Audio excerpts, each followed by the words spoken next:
Okay. Hello. Welcome, everybody. Welcome to the Cloud English Q&A, where we'll be doing a Q&A, obviously, among other things. We'll be talking about trolls. If you don't know what a troll is, that's fine. Not everybody does. We'll be talking about trolls. I'll be sharing some... Well, I don't know if I'm sharing troll videos or not. I hope to get some feedback on that. We'll see how that goes. And as usual, if you have questions about grammar, if you have questions about culture, pronunciation, idioms, phrases, salami, whatever it may be, I'll be answering questions. It's the Cloud English Q&A. My name is Luke, and you may or may not know me. I'm an English teacher from the United States. I've been teaching English for over 10 years, perhaps. So that's a long time. And in that time, I've learned how to, I think, help people from different backgrounds improve their English skills.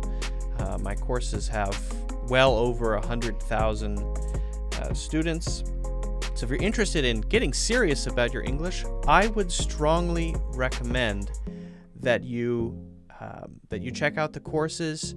There is, if you check out the link in the description, a limited time offer to get the yearly membership at a significant discount, I believe 30% off, and you can get a 7-day trial. So you can try out the membership for free, check out the courses, and it includes access to all of my courses. So that's a pretty big deal. I think it's a big deal. Maybe it's not a big deal. I think it's a big deal. I think it's a good deal. So anyway, welcome. Welcome again. See, we already have some people joining. If you don't make it live and you're watching this on replay, okay, that's fine. We do these at least once a week, and we'll be doing them more often in the future on a schedule. So thank you for joining. And always we get some good questions. So thanks for asking great questions. If you're planning on joining live, I would recommend think about the questions you want to ask when you join throughout the week. Write them down, and that's a good way to sort of get them in your head prior to the live sessions. So that's it. That's the background. As I said, we'll be talking about trolling later. A bit of an internet phenomenon I want to go over. TikTok, and what else? Yeah, some other things, some grammar points I want to talk about too. Karina's here on YouTube. What? AG64 is here. Welcome. We have some people from YouTube, some people from Facebook. That's good. It's good to have everybody here. I don't think I've ever seen Karina on YouTube before. YouTube is where it's at, Karina. That is true. All right.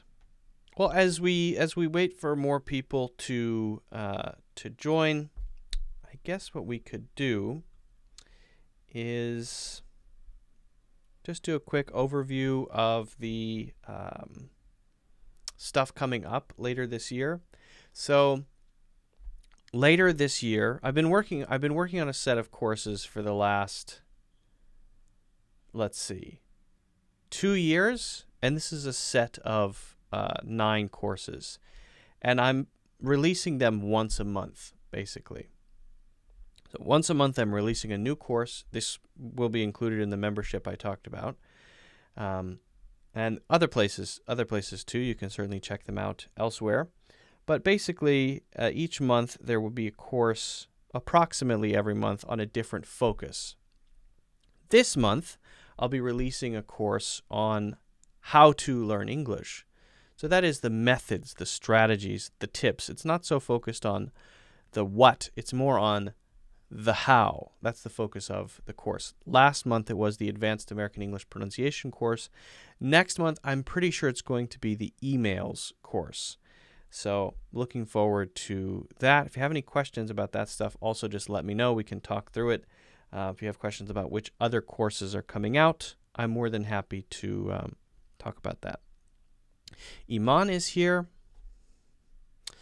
Gamaris says, because of your gay Maris 333, so because of your courses, I feel more fluent.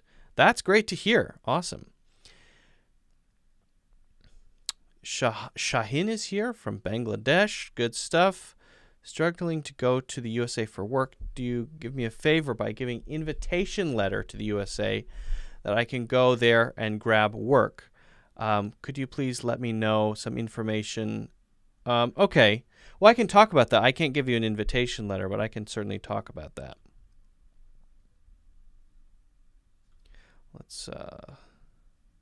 Let's fix this first. First things first, fix this.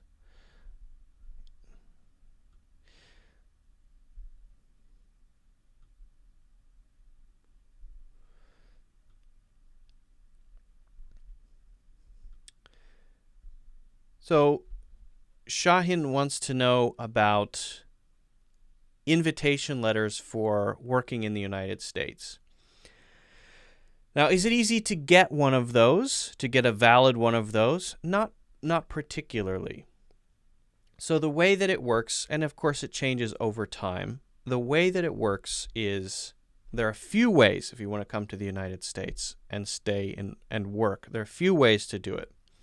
One is a special class of, it's a special class of passport that can become, or excuse me, a special passive visa that can become a green card eventually, which is called the EB-5. And there's another EB-1, but they're more investment types where you have to invest, I believe, over $500,000 into a project or company in the United States, and then that gives you certain access or certain rights to live and work in the United States for a period of time.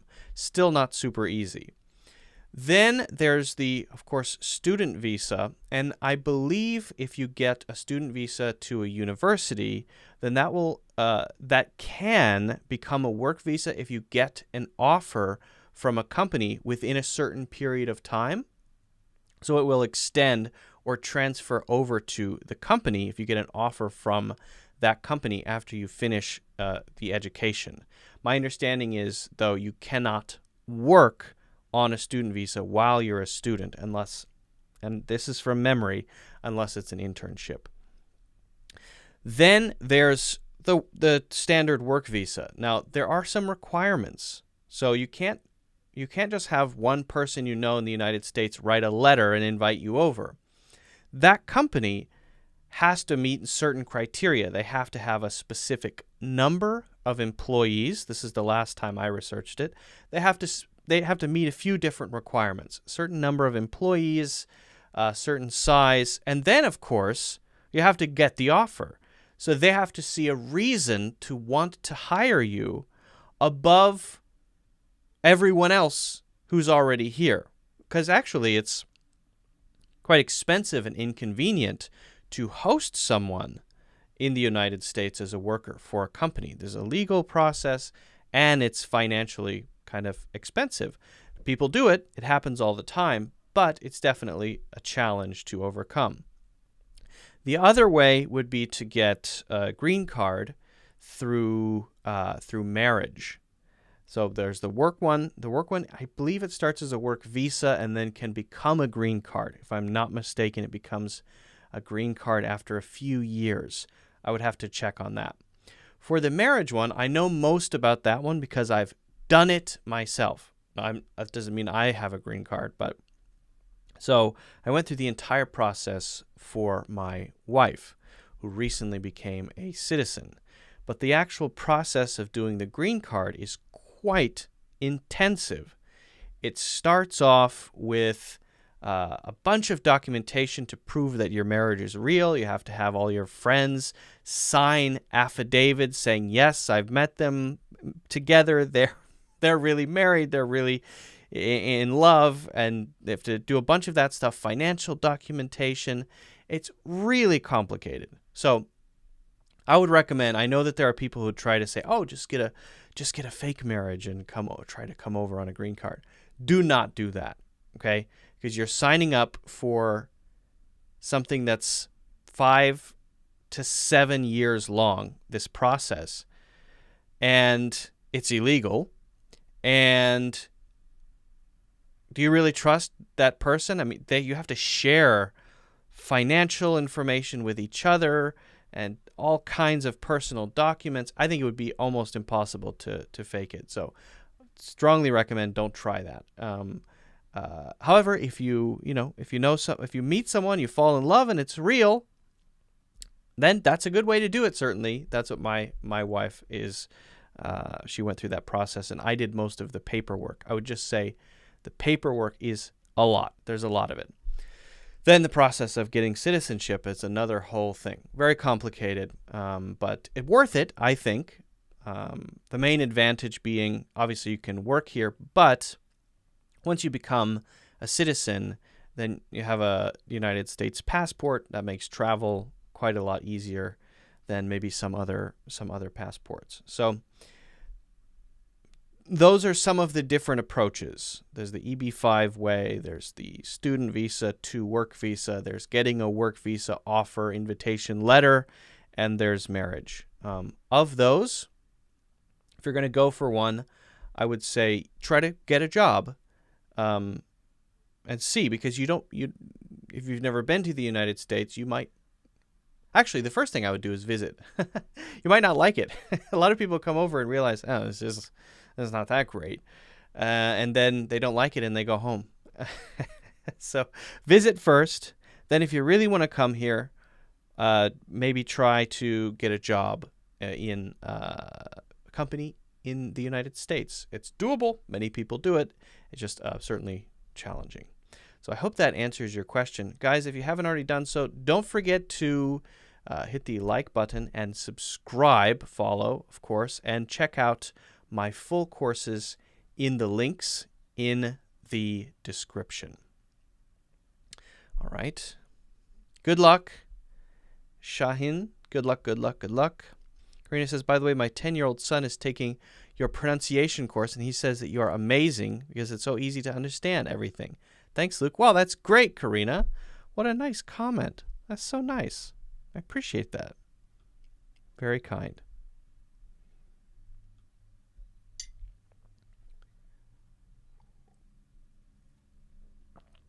Tika's here. Hello, Tika.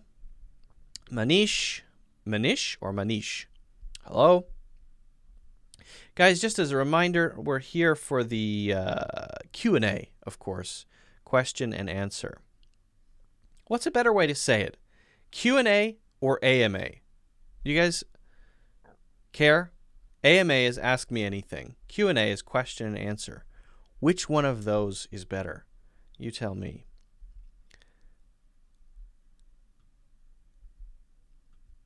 So we're doing Q&A. If you have questions about idioms or pronunciation or grammar or whatever, now's the time to ask. And also be looking at some other stuff I have to share, which I will do shortly. And I want to try something. There's actually a poll thing. I want to see if this works. I just want to test this out. If you guys don't mind testing it out, I want to try to create a poll in the chat. Again, if you're not here live, so sorry. Join live, which is better.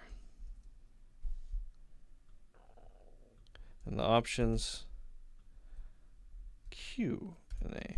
Just curious, guys. This is just for the YouTube audience. Sorry, others elsewhere. So sorry. Join on YouTube. I mostly have my eyeballs on YouTube. I'm waiting for a job interview. Could you tell me something about that? Sure, I can try. If you could be a little bit more specific, that would certainly help. I think you guys can actually answer. 75% Q&A. Oh, interesting. 80% Q&A. Wow. Yikes. We'll do it. I'm going to do another poll later. That's why I'm testing it out. So many different accents in the USA. I have a couple of videos about that, actually. Different accents in the United States. There are many. There's one, actually, let me share one with you that I think is pretty interesting. There's one, I guess we would call it the Minnesota accent or something. Let me share it. Let me share it to my computer first, because I think it's pretty interesting. So in the north east, no, where is it? Yeah, the north near Canada. There is a kind of accent that's very interesting. Very interesting, I think. Let me pop up that video. You might be confused about why this guy is here. Don't worry, it'll all make sense later. Trust me. He's there for a reason.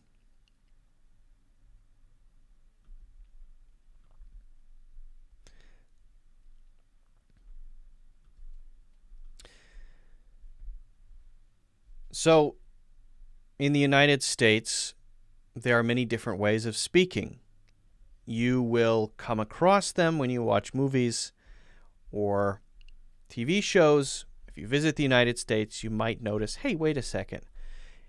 When I visited Texas, people talked more like this. They had a slower way of speaking. And when I went to California, people were talking a little bit more like this, like they were kind of talking like this maybe. And when I went to the East Coast, it was different.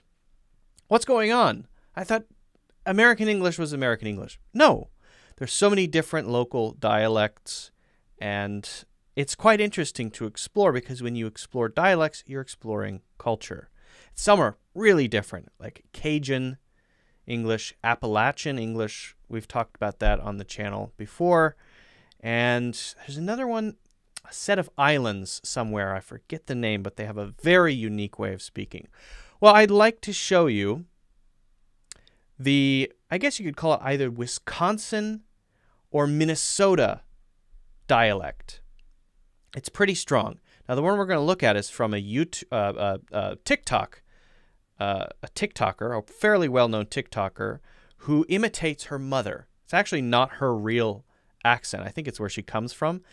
I don't remember if it's Minnesota or Wisconsin, but in the center of the United States, to the north, near Canada, there is a kind of accent where people speak a certain way. If you've ever seen the movie Fargo, you will know what I'm talking about. There's a certain style of speaking. So this is what it sounds like. Let's take a look, and then maybe we can talk about what makes it sound like that exactly. Okay, here we go. Oh, let me turn it up. Okay. A reenactment of my mom arguing with our conservative neighbor. Sweetheart, Pfizer is officially FDA approved.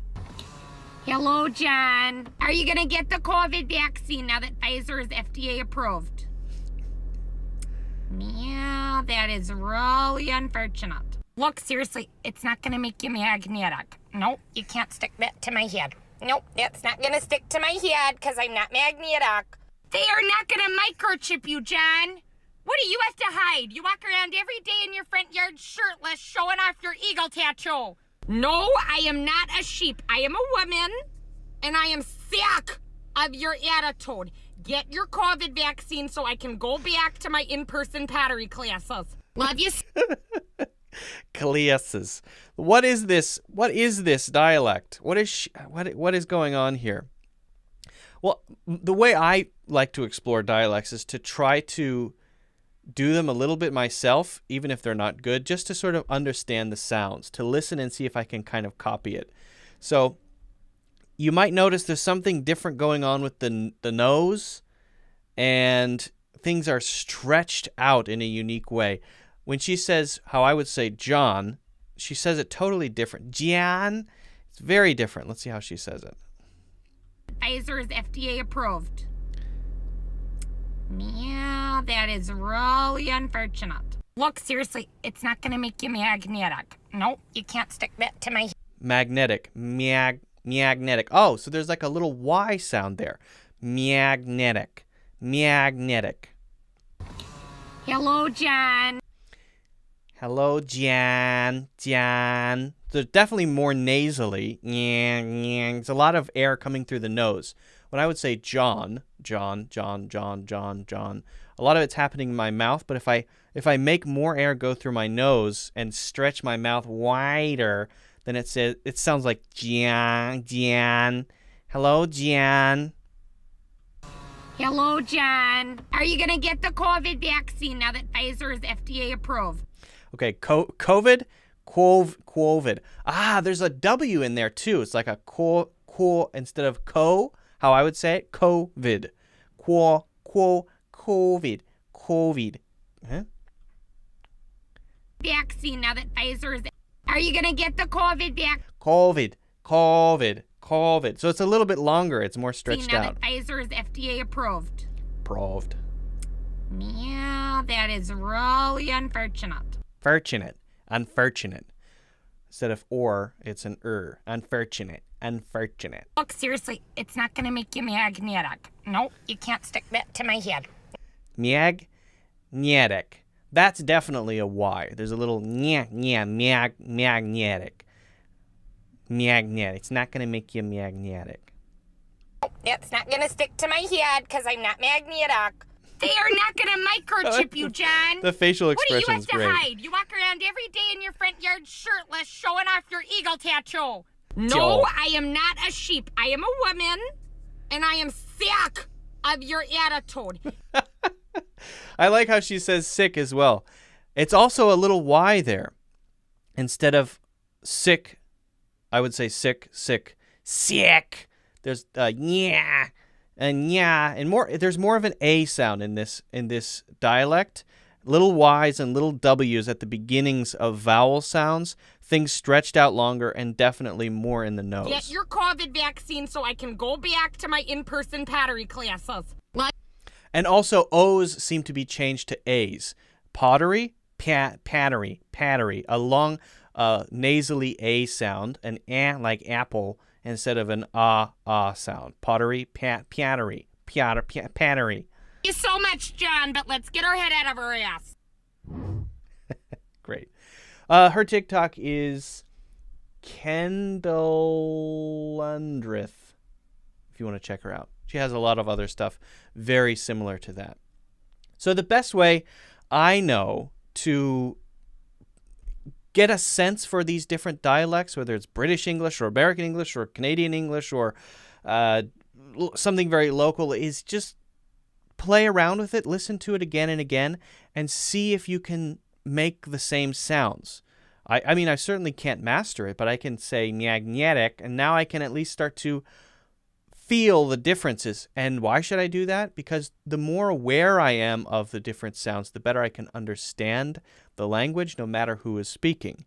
And if I can understand the language, no matter who is speaking, then I will not have issues when I'm watching movies, TV shows. I don't need subtitles. I understand everybody. So that's why it can be useful to play around with accents. And I would certainly recommend it. Even if you don't master it, I certainly haven't here. It's fun just to play around, and you definitely benefit from that. It actually helps your listening skill. Guys, if you haven't already done so, don't forget to hit the like button, follow and subscribe, of course, and check out my full courses in the links in the description. Okay. Imitation, I think, is the best way. I mean, shadowing is the kind of the key. What's up with this thing today? The comments thing's all wacky. Let me fix this. This stupid thing. It's supposed to be magnetic.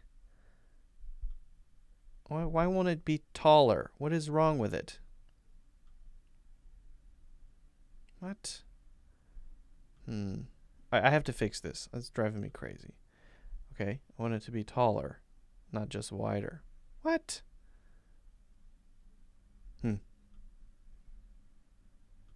Strange. Very strange.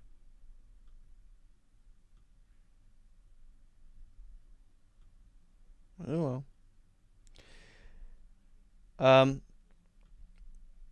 Yeah, I mean, I think if you want accent reduction, it's just like practicing a dialect like this. It's just a matter of listening, repeating, self-awareness. I mean, that's really all it is. We spend quite a lot of time in the latest course I published about pronunciation, working on specific skills for improving that.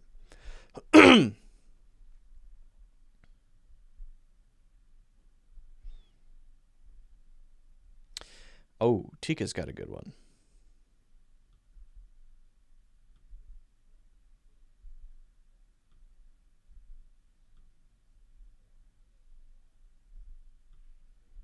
Good question from Tika. Tika says, Luke, what we need to do for preparing IELTS exam. How many types of IELTS exam? I'm going to take it in the future after graduating from university. I need to apply a government job. Okay. First of all, the IELTS exam is an English language exam which tests your pronunciation or your speaking, including your pronunciation, your listening, your writing, and your reading skills. It's an evaluation of these. Each of these 4 categories gets a score out of 9. So you get a total IELTS score, which is a score out of 9. If you got a 9, that's perfect. Very difficult to get. And most universities might require like a 6.5 in order to get in, like a university in Canada or the UK or Australia, New Zealand. The United States doesn't usually accept IELTS. Most of the time, they use Toefl, which is similar. I don't think it's as good. I think the IELTS exam is very accurate. Now, I would recommend everyone sign up for the IELTS exam, even though it's kind of expensive, because it's a way to very accurately evaluate where you are, where your pronunciation is, how good you are at speaking, linking sentences together. The writing side, organization skill, listening, finding meaning in a text or something that has complex terms in it. How good are you understanding that? How well can you do that, right? So all of these things, you're evaluating those pretty accurately. Now, how do you prepare? Well, I would refer you to a friend of mine who focuses on IELTS. His name is Francis, and I think if you search Last Minute English on YouTube and Udemy, you can find him. Anyway, he'll tell you that, because he used to be a professional IELTS examiner. That's what he did before. He'll tell you if you want to prepare, you need to work on each of the 4 areas. You can't just focus on one. But not to work on all of the 4 areas in the same way. A lot of the work for the writing practice, a lot of the work for the listening practice, and even a lot of the work for the reading practice can be done on your own. You don't necessarily need to have a teacher there to help you work on your listening skills, because you can find resources that challenge you, and you listen to those and practice writing down what you hear, right? And they're all over the place, but you might, for example, listen to a TED Talk and write a summary of what you learned from the TED Talk, right? And then have a friend do the same thing and compare notes and see how close you got. That might be a way to practice the listening test. There are specific things that you can buy, like packages with listening practice tests. So you can actually practice the listening section. You can do the same for the reading part and for the writing part. Now, the writing is more of a long-term thing. It takes a bit more time. Writing skill itself is not something you can develop overnight, but there are some things that you can do to at least make it okay structurally. So you can learn how to make an outline and structure your writing so that at least the ideas that go from one to the next are clear. Learn how to outline quickly, learn basic punctuation, and learn how to self-correct so that as you're writing, you can go back and fix something. If you can do that, then at least you'll have a better chance in the writing section. Right? So Listening, writing, definitely things that you can do. Build little exercises to improve those on your own. What about the speaking section? For the speaking section, there are things you can do by yourself, but it's probably a good idea to get a teacher. Because even if you get really good at speaking and answering the questions, on the day of the exam, you're talking to a person. And that's a different feeling than just sitting down and recording something or talking to yourself, practicing by yourself. So for the speaking part, that may be the most challenging to improve on your own. I would recommend, if you're working on the IELTS, download a list of IELTS speaking questions. The speaking part has 3 different types of questions: question 1, question 2, and question 3. On your own, recorded, practice answering question 1, question 2, and question 3, the sample questions that you get. They're all over the place on the internet. Very easy to find, okay? Record yourself and listen back to what you said to answer each of the 3 different question types. Then, a month before you take the IELTS exam, take 6 to 8 classes with a native English speaking teacher. Pay for it. It's not going to be free. Why should you do that? Because you have to not just get used to answering the questions, knowing how to answer them, making sure you include all the points, expressing yourself clearly. You have to have a feeling for talking to another person. So not only will you get good feedback from that teacher, but you'll be used to saying things to a native English speaker. You don't want to arrive at the IELTS test and this is the first time that you've ever talked to a native English speaker and you feel nervous, and then because you're so nervous you don't do well. You don't want that to happen. So you want to be used to that feeling. You want to have built up some confidence so that on that day it'll be no big deal. That would be probably a good idea, especially for the speaking part. And of course you can get some really good feedback. And for the other 3 sections, what did I say? Reading, writing, and listening, you can generally work on those by yourself. Hopefully that helps, Tika. If you guys haven't already done so, don't forget to subscribe, follow, click the like button, of course, thumbs up, and check out my full courses in the links in the description. Good question from Tika on the IELTS. AMA is Ask Me Anything. That's right, Ella. That is correct. How do you pronounce Renee? Is pronounced Renee. Renee. Renee. Renee. Renee.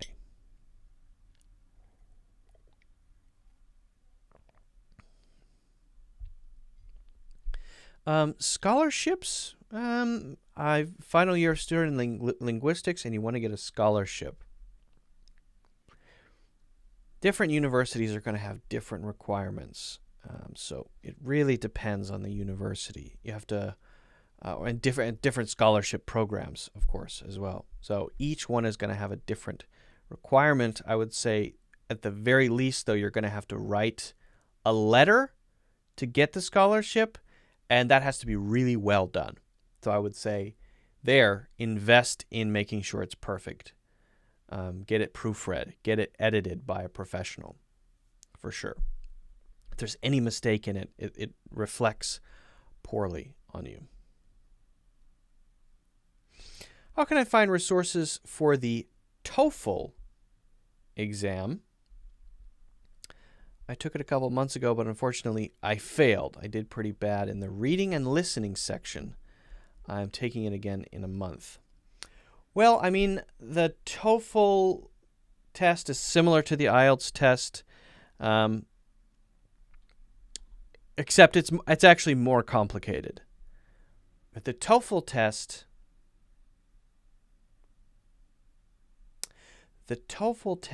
is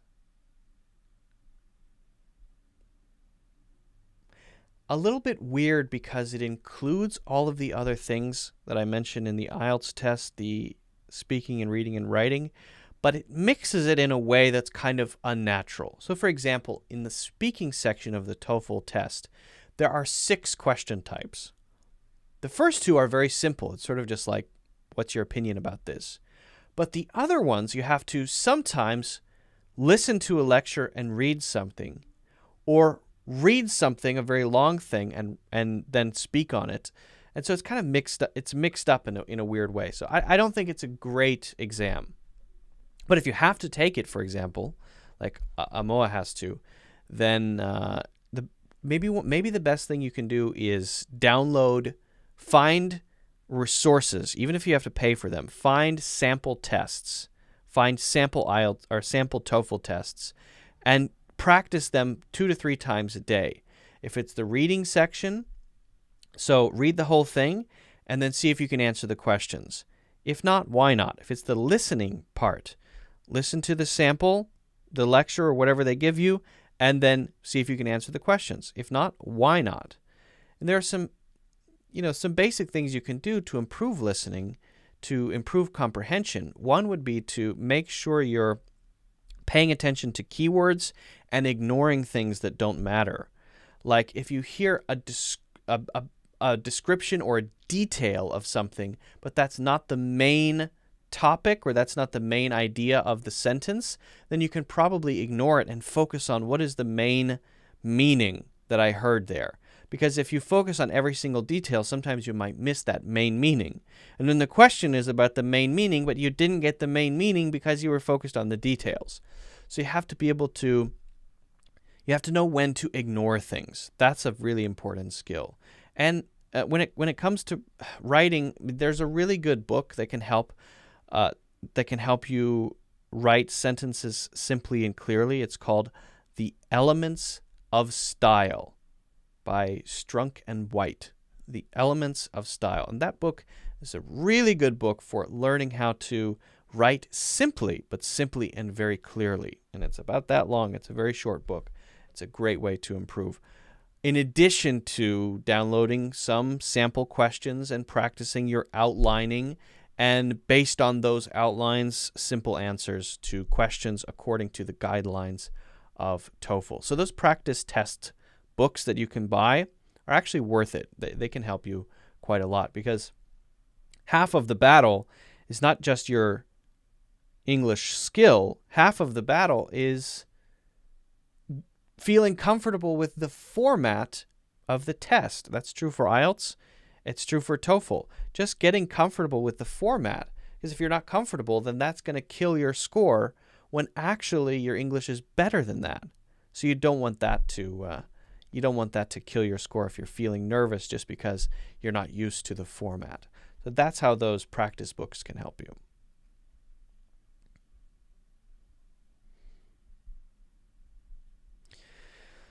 All right.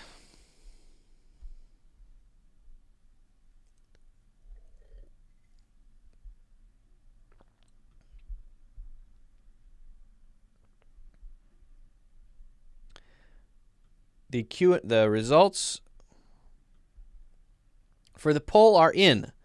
75% of people think that Q&A is better, and 25% say AMA is better. I go with the majority there. Polls are fun.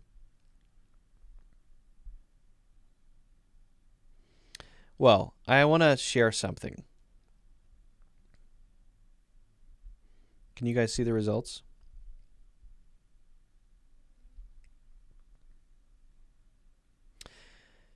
Have you ever heard someone say, "Stop trolling me," or "You're just trolling me," or "You're a troll"? You might think, a troll, isn't that a kind of mythological monster that lives under a bridge in fairy tales? Well, it is, but there's a modern usage. And what I want to do is talk about it and also show you an example of someone who is either a very unfortunate person or one of the greatest trolls ever. I'll show you some videos, and I actually need your help. I want you to tell me what you think about this, because I cannot decide if this person is a troll, a master troll, or actually the way that he appears. So you'll see what I mean in a moment. What is the modern meaning of troll? How do we use this?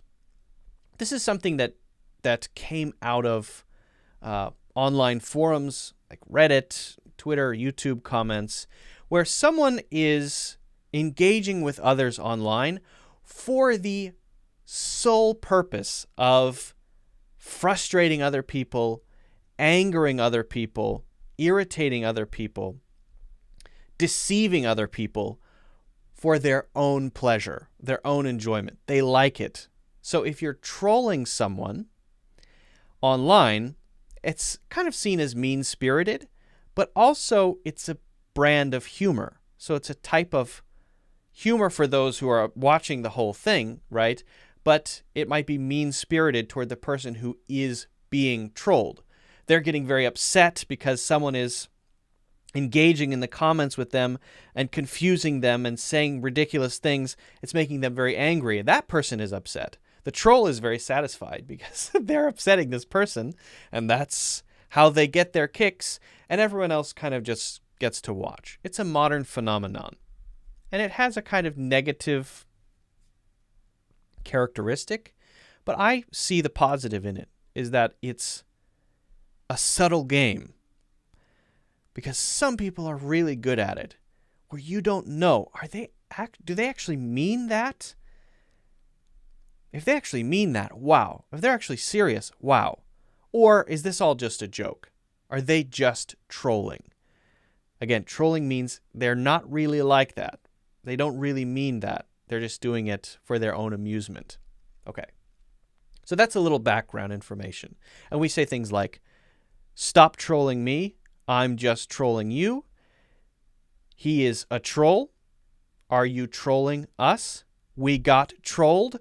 Okay, that's the sort of language we use, the sort of terms and phrases we use. Okay, so now I want to show you Jam Master Lee. Now, this is a TikTok personality, and it's so confusing to me. I follow every single video. I watch every single video that this person posts on TikTok because I'm right on the line. Is this person a great troll, a master troll, or is this person one of the saddest people I've ever seen in my life?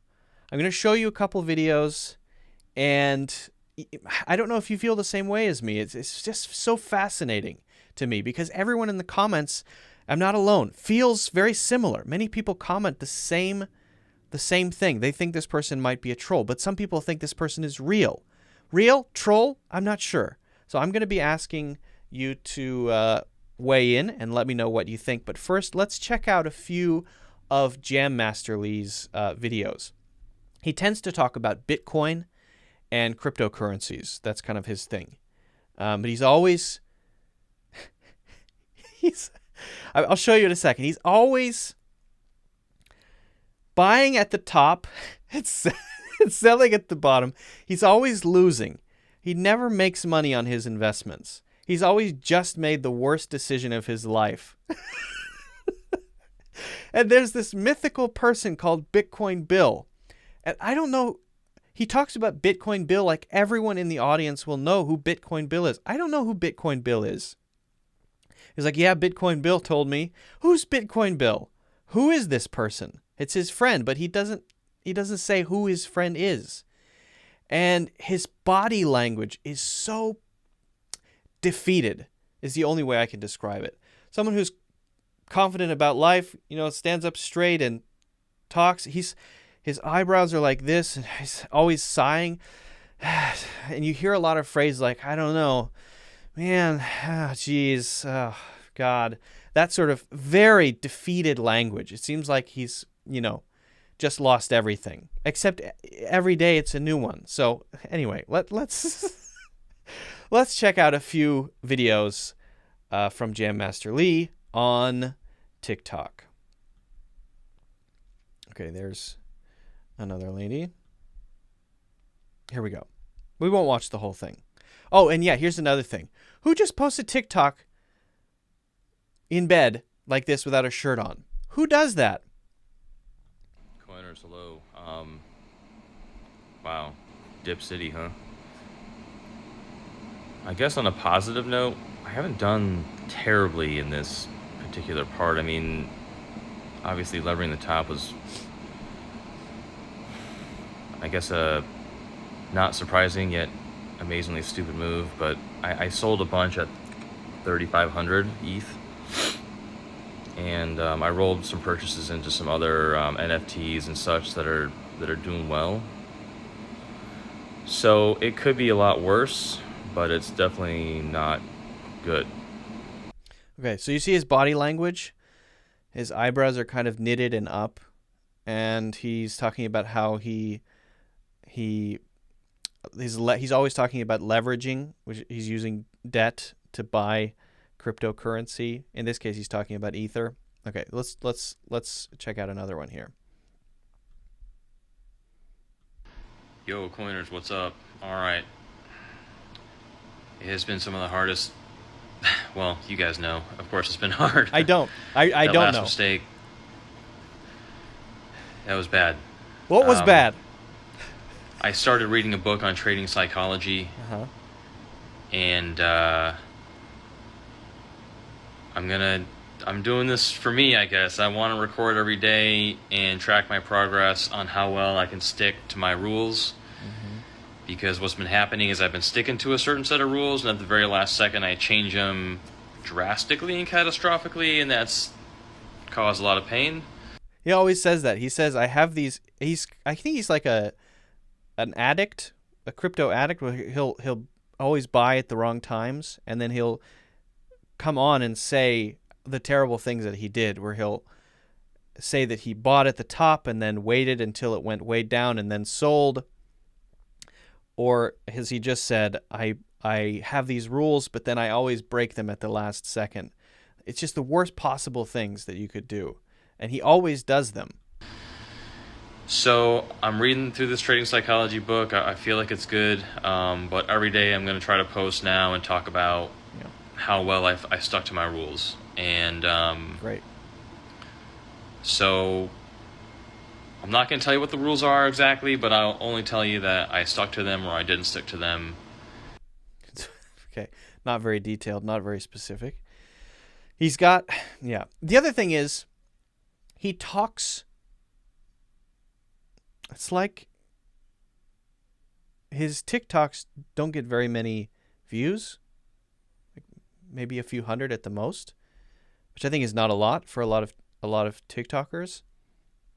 And yet, everything he says is sort of like he's talking to millions of people. I just get this sense that he's performing, but I'm not sure. It's right on the line. Maybe he really just is very depressed, and he wants his depression to be out there, and this is his way of healing. I don't know. Let's watch another one. Also in bed. Here we go. More losses. This one is.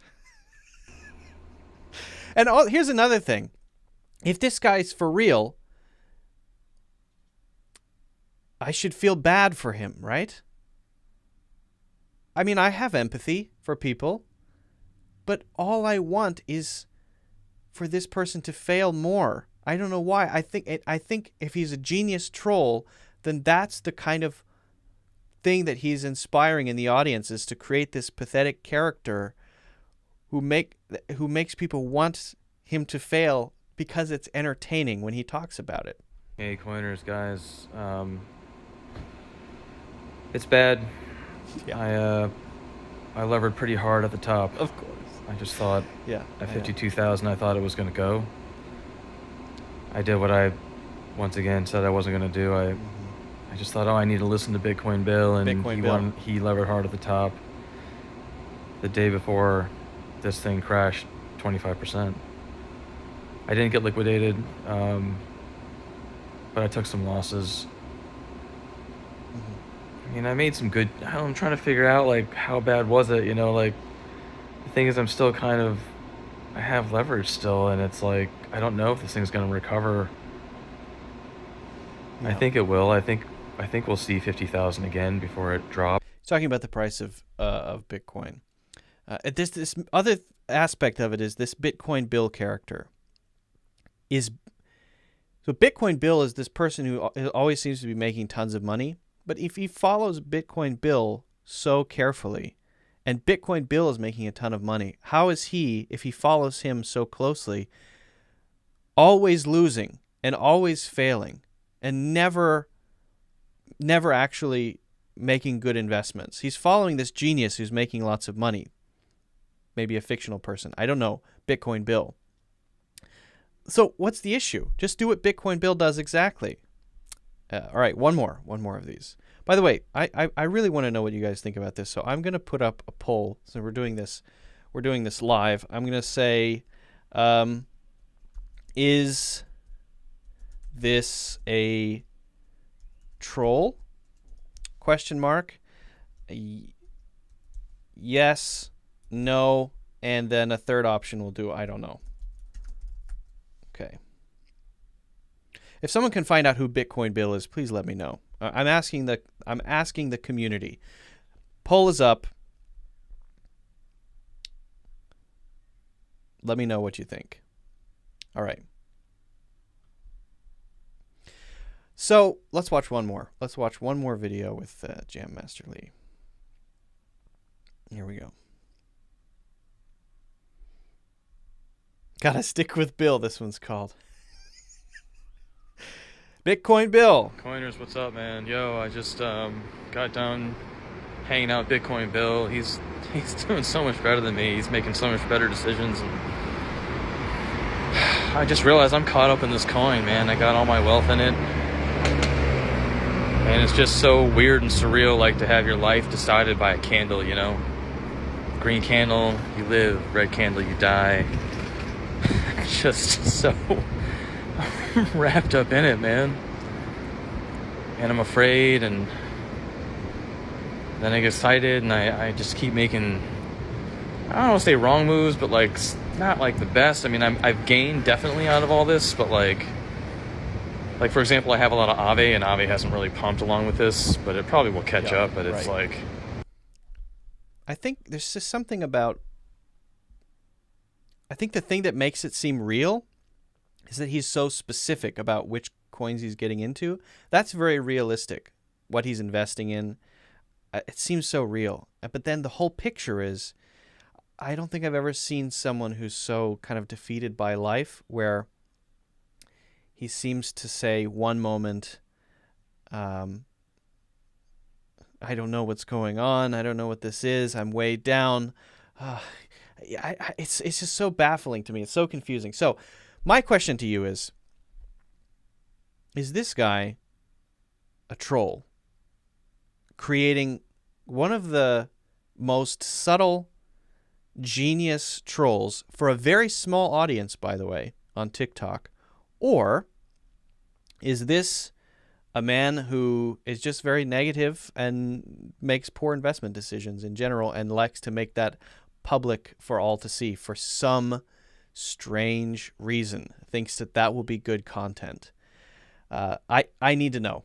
I've been thinking about this too much. Now I'm starting to sound like Jam Master Lee. I don't know, guys. I've been thinking about this TikTok guy, and geez, I don't know, man. I just can't decide if he's a troll. Maybe he's a troll. I don't know.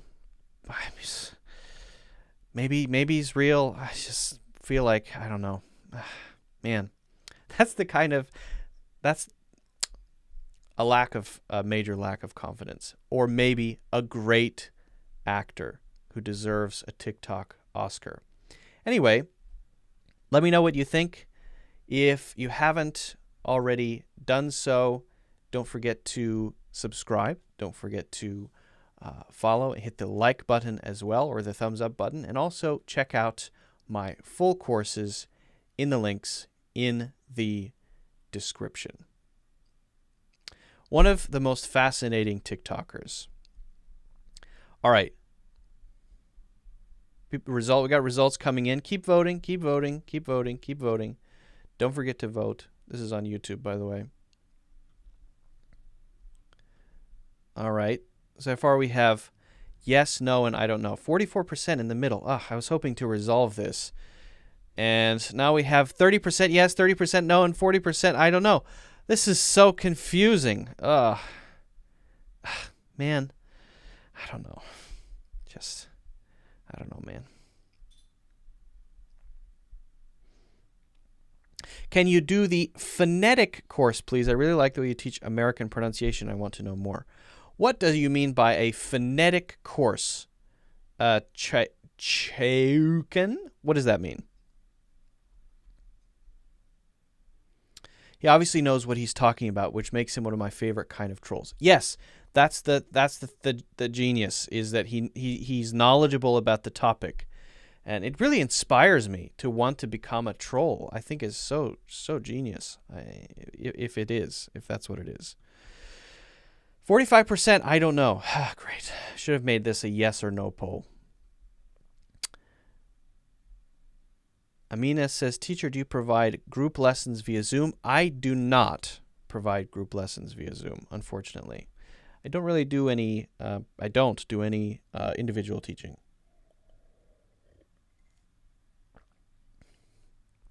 Is ain't can be used on all sentences as long as the sentence is negative, or ain't examples I've heard, it ain't me or she ain't. It's not about can or can't be used in all sentences. It's just a less formal version of isn't, right? It isn't, it ain't. And sometimes it's used in place of aren't too. So we aren't, we ain't. We aren't, we ain't. It just sounds less formal. It's very casual. My parents always told me when I was little, you can't say ain't, because they didn't want me to sound that casual. It's kind of slangy feeling and very casual, and has a certain feel to it, right? So I was taught never to say ain't as a kid, and so I almost never say it now because I was a good little boy. Yes, thank you, Amar. Amar says, I'd love to see you trolling. I would like to. I'm inspired by Jam Master Lee to become an expert troll.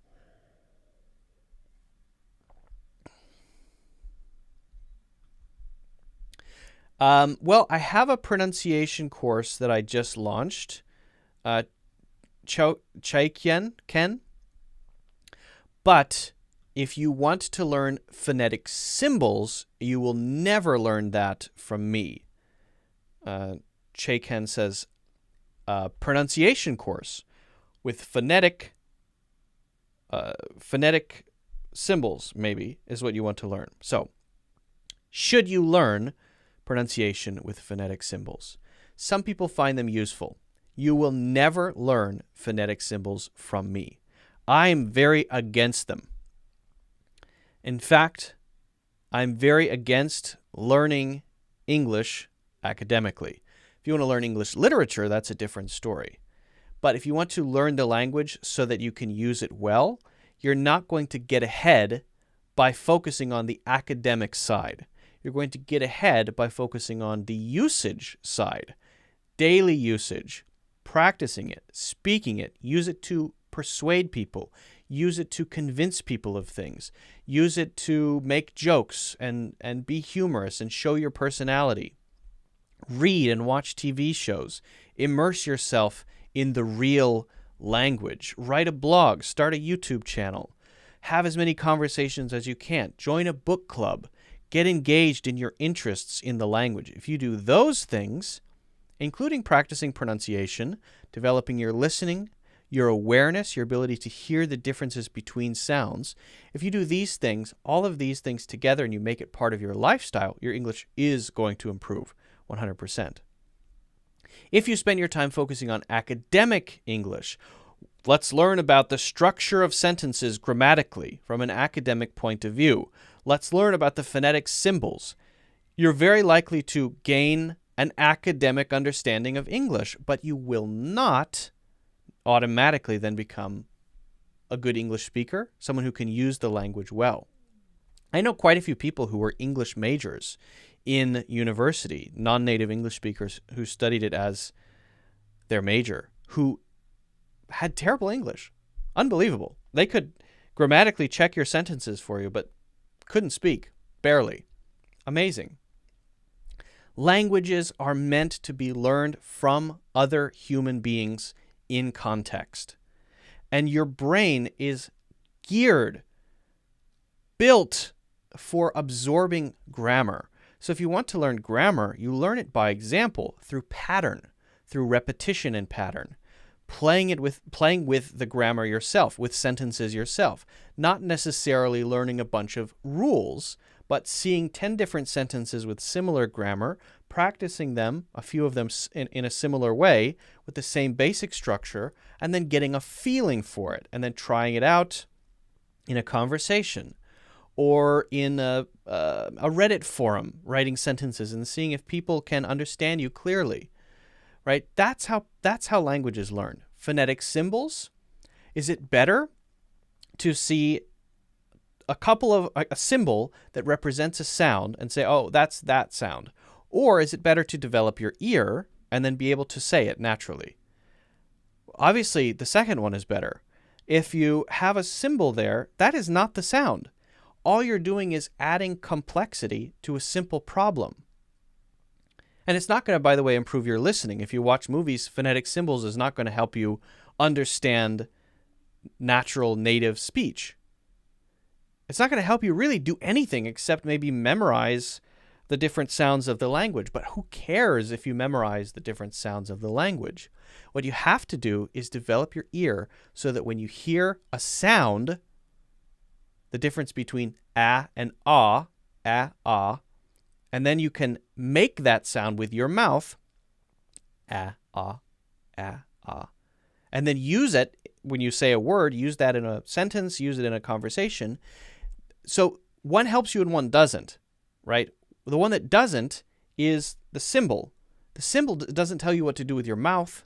It doesn't tell you the nuances between sounds. Not all of the sounds are captured by symbols. So I think it's a mess. I think it's a disaster. I hate phonetic symbols. I don't think you should learn them. You're welcome to do it if you want to, but I strongly recommend that you avoid them because it's not how languages are learned, right? You didn't learn phonetic symbols when you were a baby learning the language. You just learned it by absorbing it. So learn language more like a baby. That's the better way to learn. Hopefully that answers your question. I don't want to tell you how to learn, but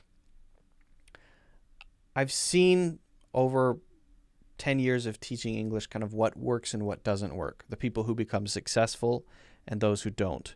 And the ones who become successful have a more natural way of learning. They tend to just dive in and swim around and talk and listen and watch and read and absorb the language in a way. And those people are most successful. They're very open-minded and wanting to learn something by rule, wanting to learn something, in a specific code on a table is not what language is. So, just my opinion, of course. If you haven't already done so, guys, don't forget to hit the like button. Don't forget to subscribe. And also, check out my full courses in the links in the description. By the way, I want to mention one thing. I mentioned the membership earlier. So you can sign up. In the link in the description, there's a link to a discount yearly membership. You can get access to all of my courses for 1 year with a huge discount. So it's a 1-year membership. Sign up for a year. It's one price for a year. It's a big discount. And you can do a 7-day trial for free. So you can check out the courses, see if you like them, start learning for free. And if you like it, then go ahead and do the membership. Check that out. That's in the link.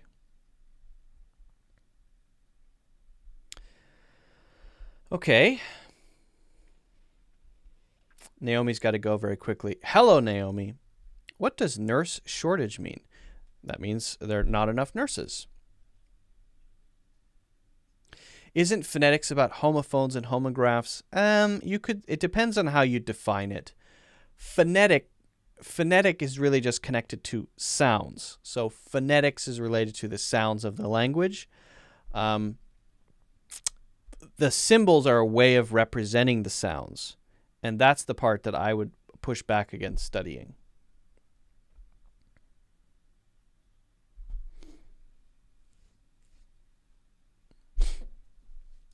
Amar is fluent in 2 languages other than my main language. Wow, that's cool. English and which one? Which other one?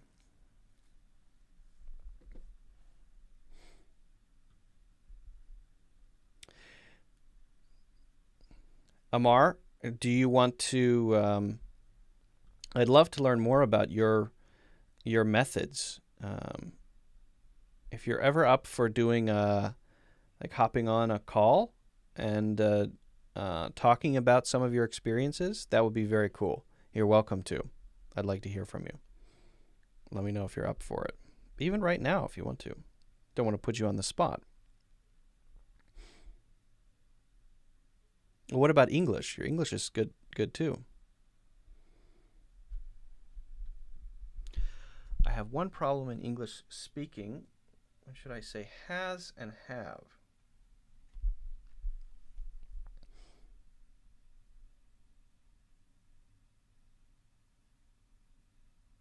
Okay. Yeah, that's a good question. Tao Zhou. I'll talk about that one.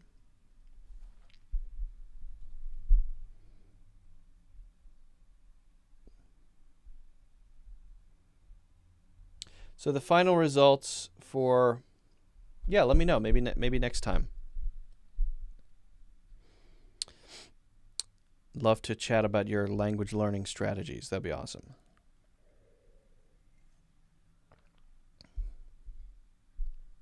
Final results for the troll poll. 18 votes, 28% yes, 28% no, and 44% I don't know. That is the worst possible result.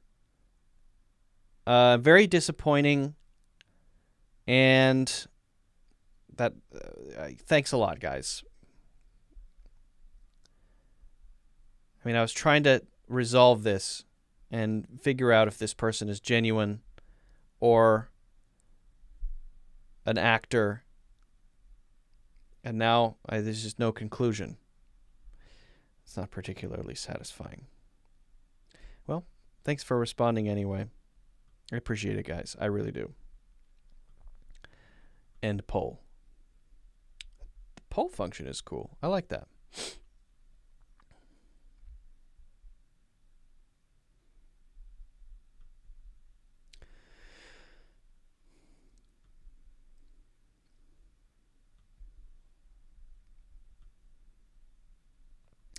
Tao Zhou says, "Hi, Luke. I have one problem in English speaking. When should I say has? When I should say has, I say have. Chinese don't have the above differences. So could you please tell me how to solve this issue when I'm speaking?" Got it. So it's not, Tao Zhou, it's not that you don't know. It's that when you're speaking, it comes out wrong. Is that correct? That's a very important difference. And I think it's something that every English learner, every learner of any language should seriously think about. What's the difference between knowledge and skill? There's a huge difference. There's a huge difference. If I were to write down a sentence that said, she have a pet cat, you would read that sentence on the piece of paper and say, whoa, that's incorrect. I know that should be has a pet cat. I know that. So that's the knowledge part. Okay. So if you know something, then why doesn't it just automatically come out correctly every time? I know it. So if I know it, that means when I am speaking, it should just pop out of my mouth every time. And I think the main thing is that we often forget that languages are much more like skills than things that we say that we know, right? I know that I'm 32 years old. That's a piece of knowledge that I have, right? That's something I know in my head, right? Maybe, who knows if that's really true? I think I am. So is that the same as saying I know how to speak English? Is that the same as saying I know how to ride a bicycle? Most people would say, no, those are not the same thing. One of those is a fact about you, and the other is something that you've developed over time through practice and experience. And certainly you're better at those things now than you were the first time you did them. But often language gets classified as the knowledge, in the knowledge category. I'm 24 years old. I'm 32 years old. I know that it should be has instead of have. But in fact, that's only a first step, and the vast majority of the ability to use any language is on the other side, the muscle memory side, the skill side. So you know how to speak a language natively, not because you learned a rule, right? You speak Chinese. So why do you speak Chinese? You speak Chinese because you grew up in the language, surrounded by the language, using the language, starting off very slowly with mama and baba, right? And then going from there, learning the colors, all from the people around you. But it wasn't like first try, now I got it. It was a slow thing, like learning to ride a bicycle, like learning any sort of skill, right? Learning mountain climbing. You don't try to climb up the steepest rock face the first time. You start slowly, you build up the skills, you build up finger strength, right? On a bicycle, you slowly develop balance for a bicycle and how to turn. Have you ever seen the reverse bicycle? There's a channel called Smarter Every Day, and I can't remember that guy's name. The YouTube channel called Smarter Every Day. I would recommend watching this video where he builds a reverse steering bicycle, where he creates a bicycle where instead of when you go like this, the bicycle turns right, and you go like this, the bicycle turns left. When you go like this, the bicycle turns left, and when you go like this, it turns right. It's the opposite of what you think. And people say to themselves, oh, when I get on this, all I have to do is just know that. I just need to know that it's the opposite, and I'll just go ahead and do the opposite, and I'll be able to ride this. And then what people find out is, no, as soon as they get on that bicycle, they immediately crash, and they get on again, and they crash again, and they get on again, and they crash again, and they get on again, and they crash again, and it blows their minds because they thought that all they had to do was know that the bicycle is the opposite. This way is left. Now I know, so I can do it. It's exactly the same with your have and has issue. It's not a matter of knowing it. It's a matter of slowly building up the awareness of that and the habit of doing it. So you have to become hyper aware of yourself when you're speaking. And you have to get into the habit of stopping to correct yourself as though you would if you were writing sentences down. And maybe that requires you to speak more slowly. So I would challenge you, next time you're in a conversation or speaking out loud, slow down your speaking speed by 50%. Speak slower. And become extremely aware of everything that you're saying. Listen specifically for the have and the has issue. Just that. Just say to yourself, when I speak out loud, I'm going to speak slowly, and I'm going to specifically listen for have and has. And if you ever hear yourself speaking has when it should be have, or have when it should be has, stop, go back, and make a correction. So, my cousin has a cat. Okay, so you've made the correction. Now you might think, oh, that it's going to be like that forever. No, that would be you crashing the first time on that reverse steering bicycle. That would be the first time you get on a bicycle. So that's the hardest one. It's going to get easier and easier to catch that specific issue when you're speaking until it flips over and it becomes a good habit. So you're going from bad habit to good habit. It just takes awareness, diligence, and focus, and slowing down can really help. Eventually, you're going to not need to stop and pause and correct that issue. Eventually, you'll hopefully still be speaking slowly. It will come out correctly the first time. And then it will become a habit so that you don't have to think about it anymore. The goal would be to not have to think about it anymore, like when you ride a bicycle. But it's not something you can just know. It's something you have to build up over time. It has to be a habit, because speaking a language, using a language is over here on the skill side. And the skill side requires extensive practice. It requires habit building. It requires muscle memory. I think the bicycle is a perfect example. Once people gradually learned how to ride the bicycle the opposite way, they did something very interesting. So it took this guy, I believe, if I remember correctly, 8 months of trying every day to learn this backwards bicycle. It's a really great example. And after 8 months, he finally was able to ride it. Then he, after 8 months of working on that, he hadn't been on a regular bicycle in that period of time, went back to a regular bicycle. And what do you think happened? He immediately crashed. He couldn't ride that bicycle, the original bicycle, the regular bicycle, because he had learned the other one.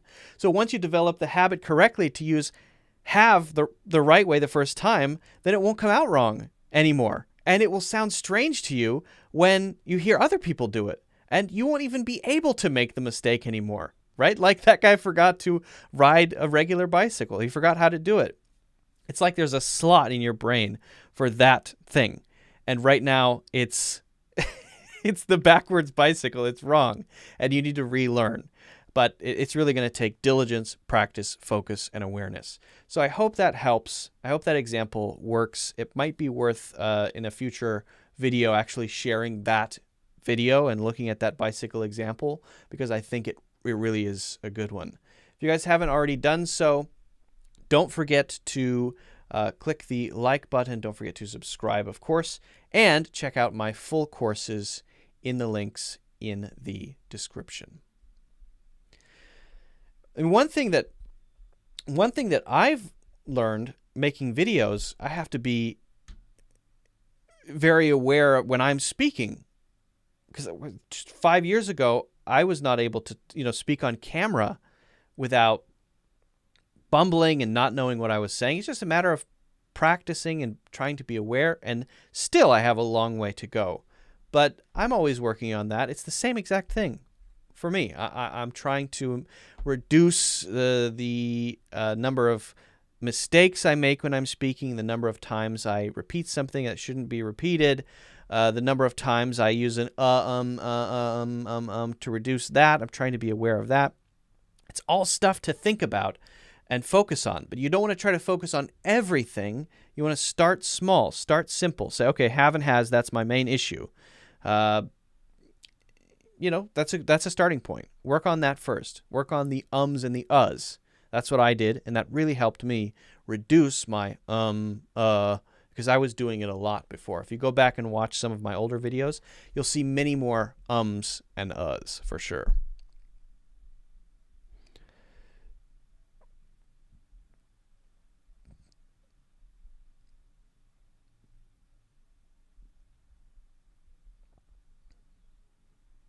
Sure, Taojo, no problem. Sona, during sleep, listening English, does it have a benefit? That's a really good question. I don't know.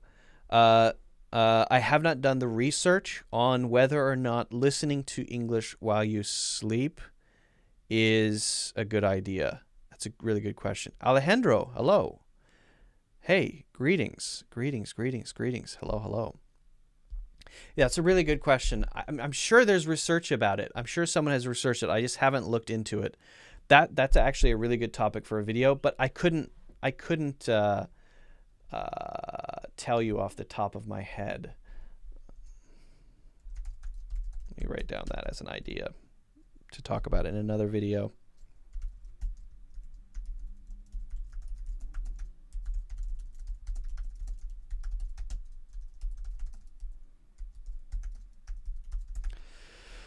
All right.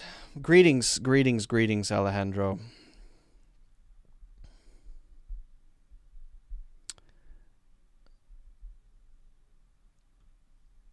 I mean, I would imagine, this is just what I would guess.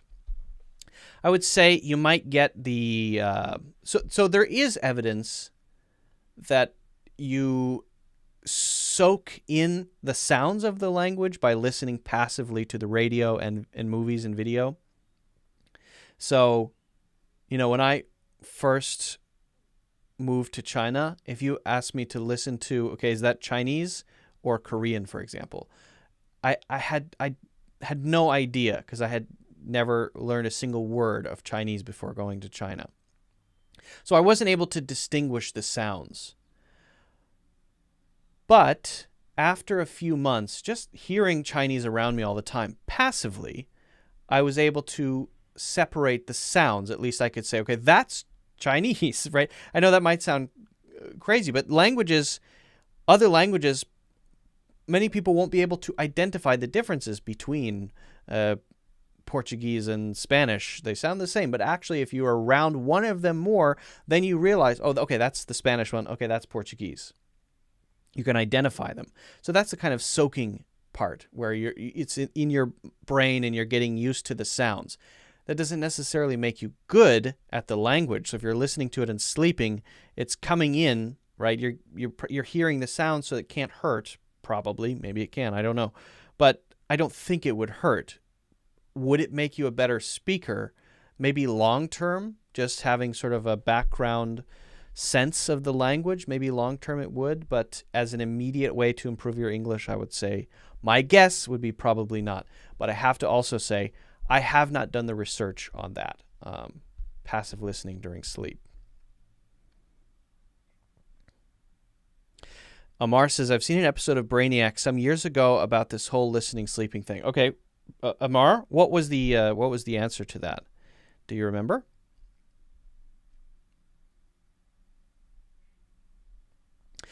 Affect and effect.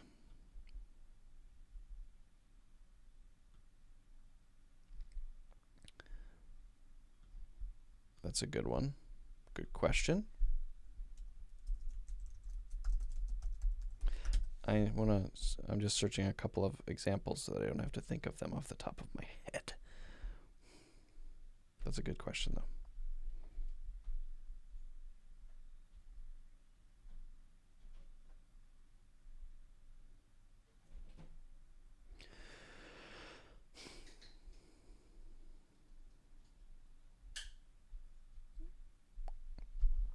Okay, so Sona says, difference between affect and effect. Mainly, we use affect as a verb and effect as a noun, generally speaking. We often use affected by something when something has changed us. We have been affected by somebody else's actions. I was deeply affected by maybe the generosity you showed my family. Deeply affected by that. That's a common thing.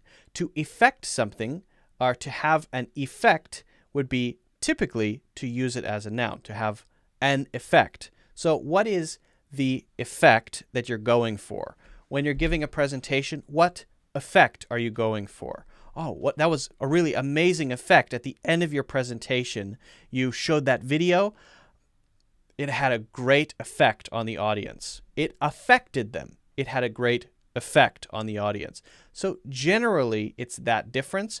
Now, there are ways to use either one as also both nouns and verbs, but that is the difference that might help you to simplify the understanding of how to use them. Generally, we can use the E as a noun. We can use the A as a verb. That's a simple answer. We could go into it further, maybe if we had a full video to talk about it, a longer video to talk about it with many more examples, because it's not quite that simple. There are nuances to that, but I think that's a good way to at least remember the basic difference between them. Hopefully that helps. Guys, don't forget to hit the like button. Don't forget to subscribe, of course. Check out the full courses in the links in the description.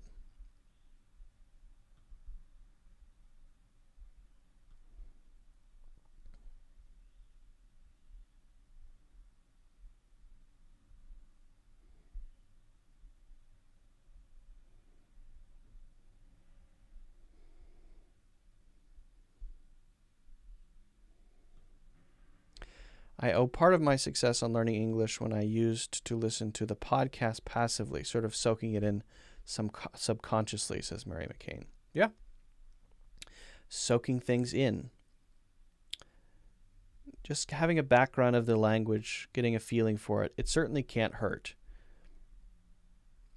But will it make you automatically a great speaker? No. Probably not. I guess the important difference is, well, that's going to help for sure, but is there a difference between when you're sleeping and when you're awake? That is the interesting question.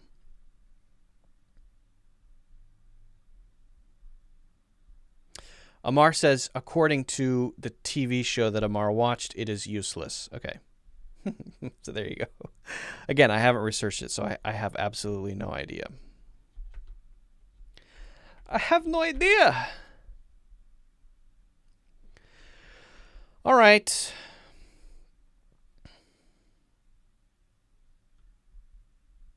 Should I do an English course for sleeping people?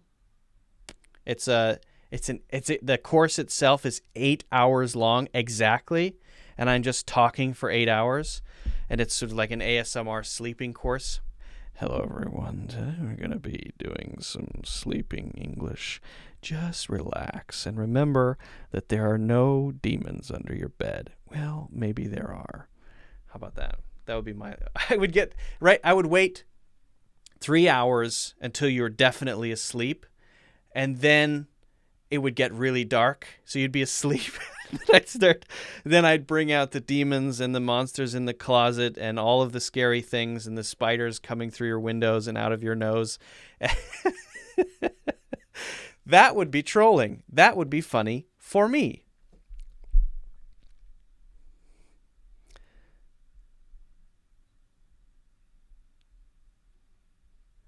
Mohammed, is there an importance of having a role model in learning English? I think it can certainly help. Yeah, actually, I know it can help. I have a role model. My role model for speaking English is Terence McKenna. For me, Terence McKenna, for sure. And just because I appreciate how he speaks, how well he's able to express his ideas. He's able to condense thoughts into sounds better than any human I've ever heard. My opinion, of course. But I can look up to that example and say, geez, I'd like to be like that. What can I do to improve? So yeah, absolutely, I would say it helps to have a role model.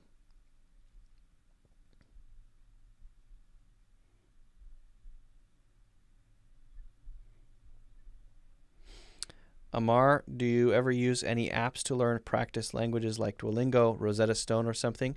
Amar, we got to get on the call. Man, Amar, next time I want to interview you, please.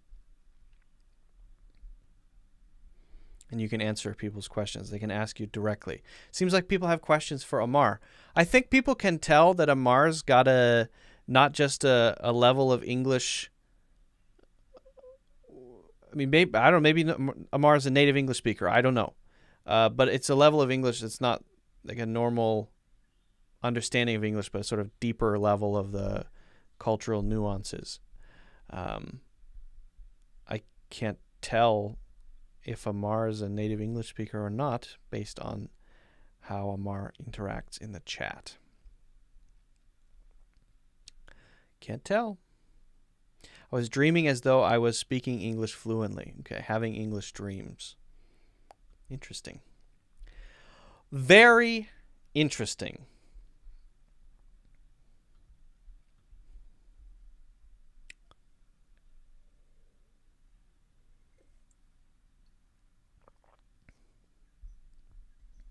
All right. What do you do, Amar, if you don't mind me asking? What's your occupation? And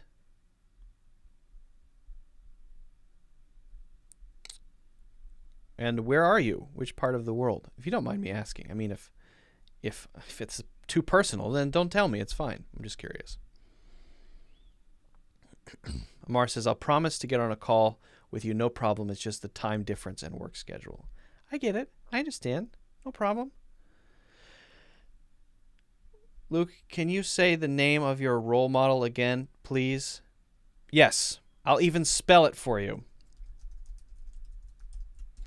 And actually, I'll send a video into the chat. Those of you listening elsewhere, I'm sorry. I mean, watch on YouTube. I'm sending a video from Terence McKenna. Amar works for a pharmaceutical company in Turkey. Very cool. Never been to Turkey, but I'd like to go. Amar says, I'm originally from Syria. Also very cool. Also, I haven't been there. Okay, I'm going to send a YouTube video of Terence McKenna so that you can hear. It's just like a magic. I believe that language is magic. I believe that using language is the same as using magic. And if you're better at using language, you're better at doing magic. It's weird. You can do amazing things if you know how to use language well. It's actually a superpower. I really believe that. So the better you get at using language, the better you get at doing literal magic in the world. So I think that's why I appreciate Terence McKenna's way of speaking. I think he's actually I think he is doing real magic in the world. Spelling of Terence McKenna. By the way, not living. TERENCEMCKENNA.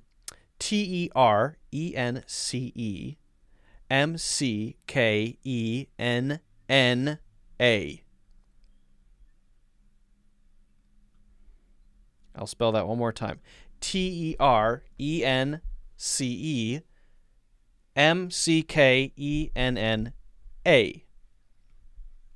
And for those viewing on YouTube, I will pop that up in the chat.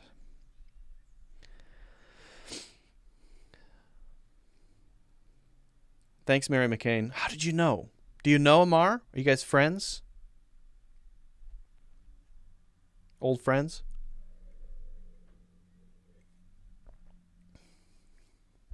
Come in or wait. Oh no, I'm not even going to answer that question, Sona. For reasons.